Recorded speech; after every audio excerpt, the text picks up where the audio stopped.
Hi, my name is Raj Menon.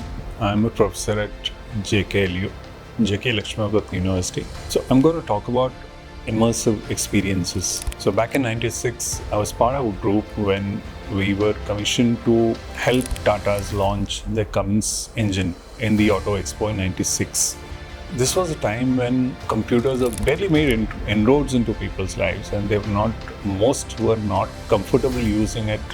All keyboard, mouse, and all those devices. So we thought of trying to figure out how we need to use computers, but how do we make it subtle and at the same time use it to project this engine, where all you see is the engine, a monitor, and speakers, and you interact. And there are sensors placed on the engine, where like there's one on the cylinder head, one on the turbochargers, and so you touch the sensor on the turbocharger and the system automatically shows you and talks about the turbocharger, what its features are and why it's so critical to the engine. So this way we sort of tried to make a person interact with the engine without actually showing that, yes, you are operating a computer behind it. This was a very interesting experience. The interesting part was that we had Ratan Tata come and look at the whole system. And we told him, okay, you can try it out. And he pressed one of the sensors and the whole system crashed. And I said, no, that's okay, that happens. So, but later we showed it to him. So, that was back in '96. When I joined the university and I started interacting with students, so they came up to me with a problem that they wanted to try and do something for the Design Guru Day, which we have every year on 9th of November, where we honor somebody who's contributed a lot to the design education.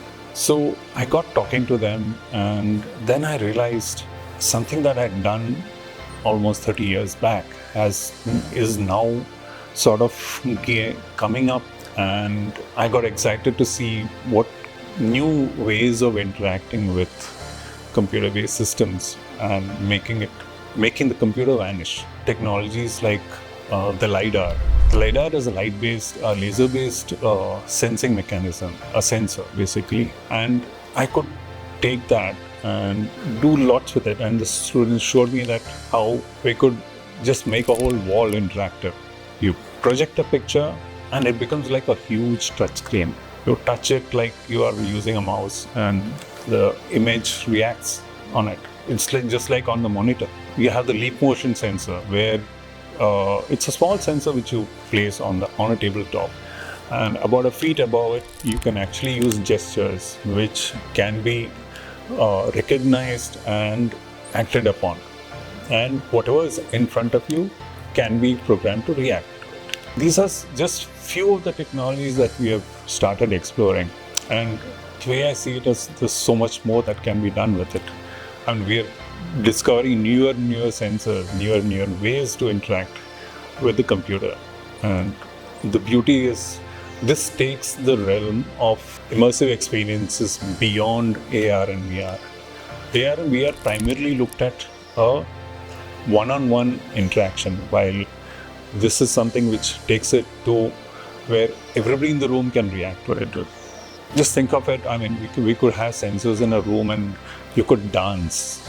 And from that, based on how you dance, you change the music that gets generated to it. This is what I am looking to push and develop amongst students here at our university. To develop this further, we've developed a lab where we have some facilities.